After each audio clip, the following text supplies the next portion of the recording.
Kay Mrs. Ibigay, kay Mrs. Ibigay,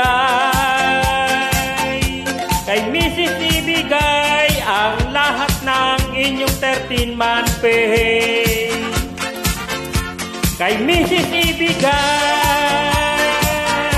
kay Mrs. Ibigay, kay Mrs. Ibigay, ang lahat ng inyong 13-month pay. Sasaya ang inyong Christmas, sasaya ang inyong Christmas, sasaya ang inyong Christmas, pag kay Mrs. nyo ibibigay.